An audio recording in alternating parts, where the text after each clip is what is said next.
Good evening. Welcome in daily UPSC editorial audio program. Daily newspaper editorial audio program. The better half the Times of India.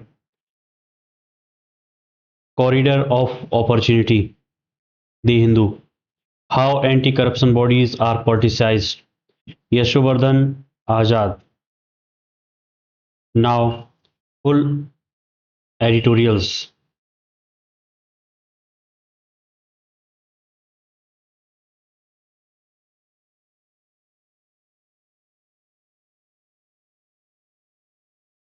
The better half the Times of India. When we celebrate women high achievers, we tend to forget how deeply gender unequal work life is. India's richest civic body BMC has a woman boss. That that is the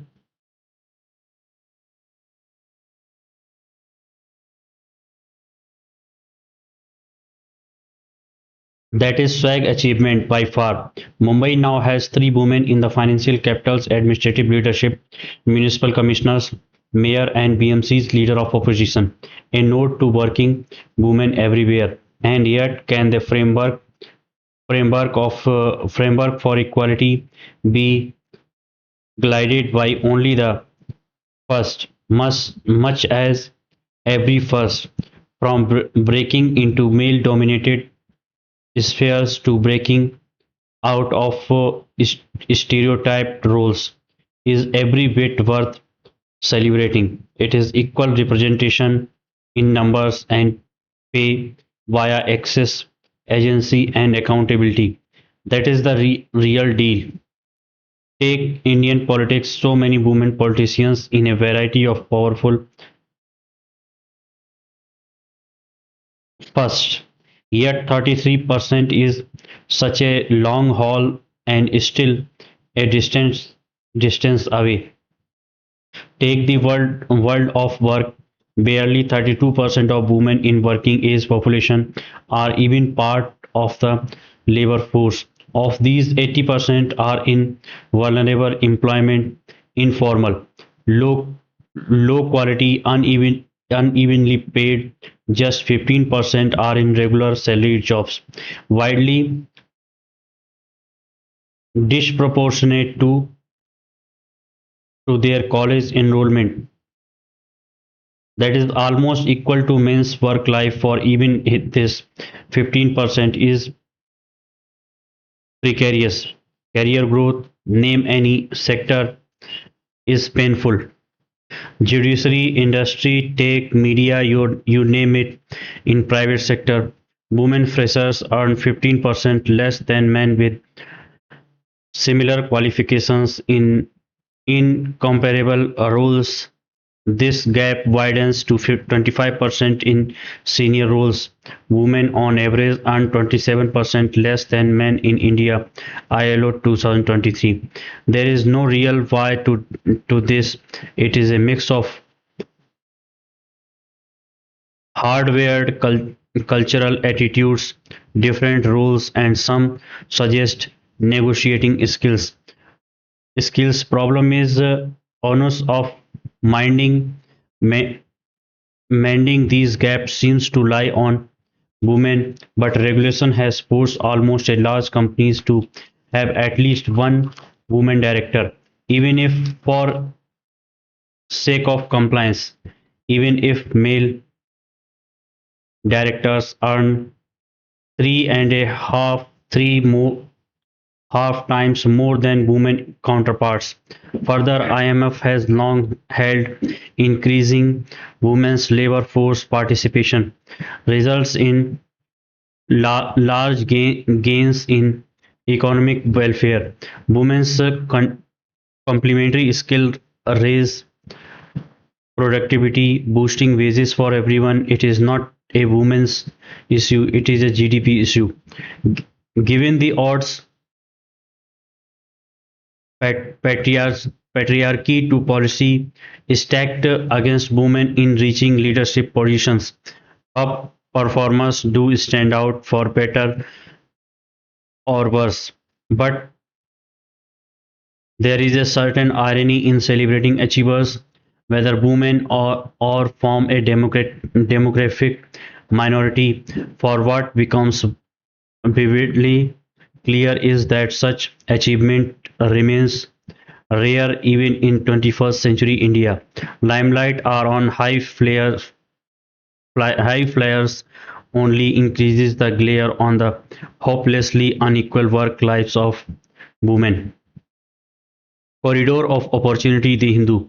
Inclusive development must be the focus in areas freed of Naxalism. India is now Naxal-free. Home Minister Amit Shah declared in the Lok Sabha on March 30, a day ahead of the deadline he has set for himself for ending left-wing extremism (LWE). His assertion allows 3 years of intensive paramilitary operations during March, during which 4,839 Maoists surrendered, two 2,218 were arrested, and 706 were neutralized in encounters. Mr. Shah had made tackling LWE a central piece of his internal security policy and of his political legacy. Not surprisingly, he made it a point to contrast the measures and milestones under his watch with those of the UPA regime on this front. Former Prime Minister Manmohan Singh had flagged LWE as the biggest internal security challenge before the country, and his government launched Operation Green Hunt in 2019, an expensive paramilitary offensive that faced stiff criticism from his allies. The Balt of Maoist influence at its peak touched over 180 districts covering tribal, forest and mineral-rich areas in Bihar, Jharkhand, Chhattisgarh, Odisha, Andhra Pradesh and Maharashtra. The approach to tackling LWE then was more hesitant and measured, mindful of the human and institutional cost. Mr. Shah launched an uncompromising militarist strategy which he reiterated in his speech. He said the government had a dual approach: dialogue and rehabilitation for those who surrendered arms, and no mercy for those who refused. His sweeping strategy steamrolled human rights activists and academics who were branded urban Naxals. Police measures went far beyond even the harsh provisions of India's anti-terrorism laws, strangling freedoms and distorting judicial processes. The paramilitary operations have in all probability depicted de- decapitate the military capabilities of the insurgents, opening the possibility of state presence in some of the least governed regions of the country. Mr. Shah said that a campaign to establish a school in every village and provide Aadhaar and ration card to residents in some of the worst affected areas has already begun. He is right that Maoists are ideologically opposed to parliamentary democracy, which is a position delinked from development or its absence. Nevertheless, inclusive development is imperative to a stable, peaceful society. The defeat of LWE extremism should not accelerate crony capitalism, extraction of neutral resources, and further alienate tribal rights. Instead, it must lead to the genuine expansion of the rights of tribals, their substantive participation in parliamentary democracy, and accountability in resource extraction. Mr. Shah deserves credit for leading the operational success in curtailing LWE.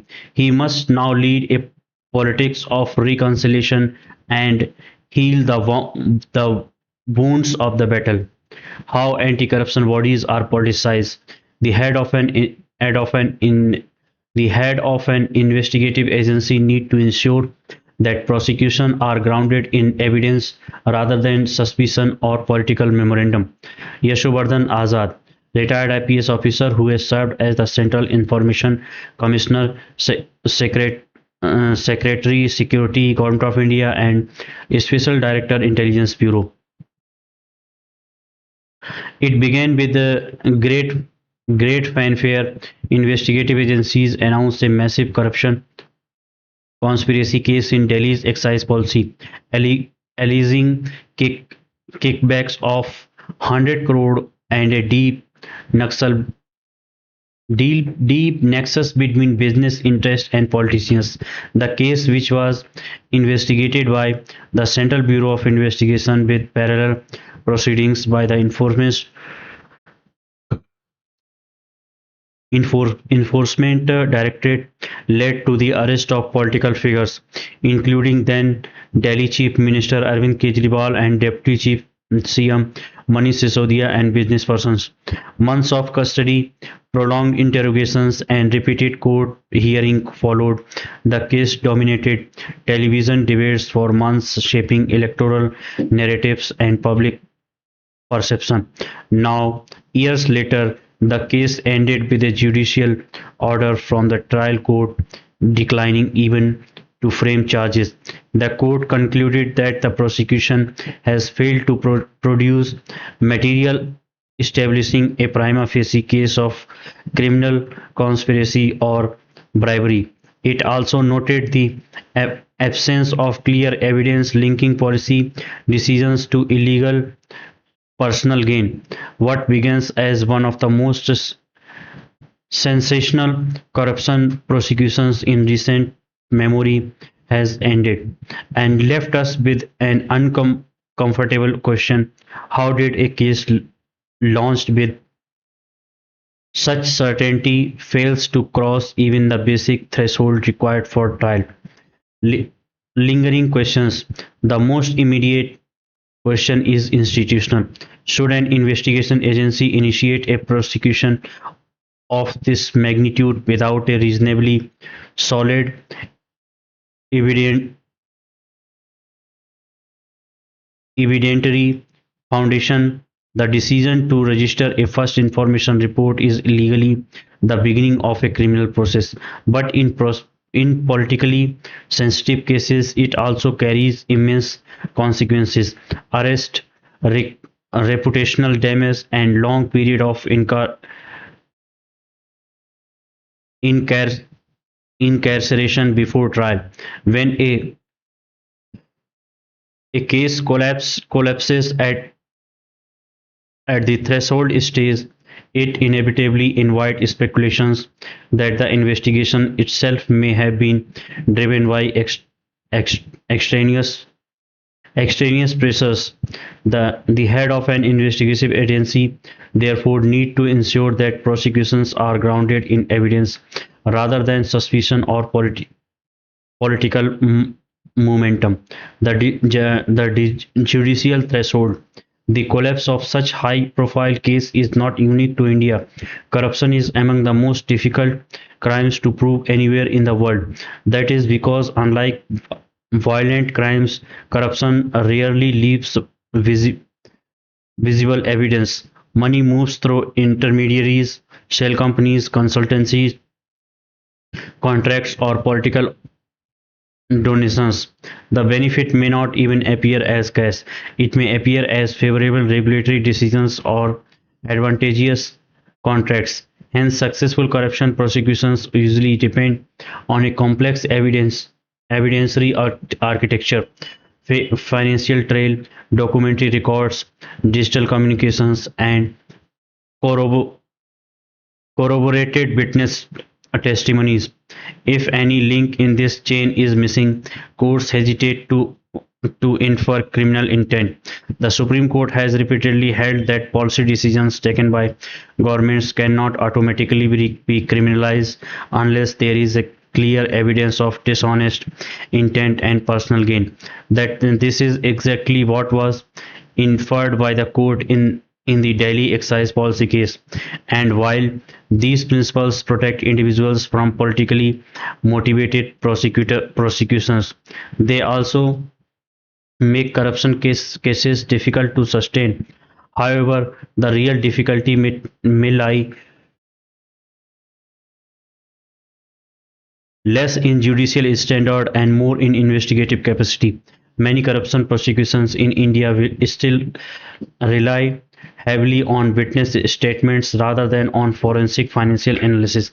Modern corruption investigations require sophisticated tool, forensic accounting, data analytics, tracing beneficial ownership of companies, and reconstruction of financial flows across jurisdictions. Agencies in countries such as Singapore and Hong Kong have developed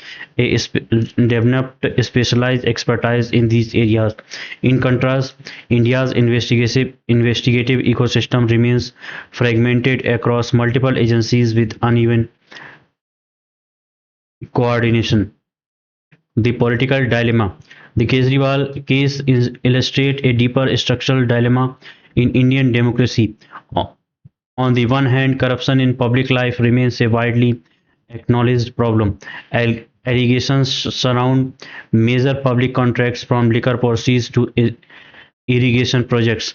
Public confidence requires that such allegations be investigated seriously. On the other hand, criminal law must not become a weapon in political hands. If arrests and prosecutions are perceived as tool of the political executive, the legitimacy of anti-corruption institutions suffer irreparable damage. While India's anti-corruption agencies have secured many convictions in trap cases where officials were caught accepting bribes, large policy level corruption cases have rarely ended in successful prosecutions.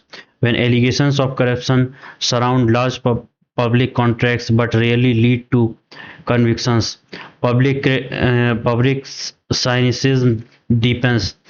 What India needs a credible example of rigorous investigation and successful prosecution in huge bribery bribery cases.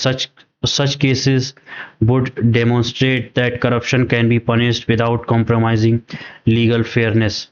This excise policy case should therefore not be seen merely as a political victory or loss. It should prompt a broader institutional reflections. Investigative agencies must strengthen their capacity for financial forensic and evidence gathering. Prosecutors must ensure that cases brought before courts are built on robust, robust evidentiary foundations, and political leaders must resist the temptation to deploy criminal law as a tool of partisan contest. Thank you.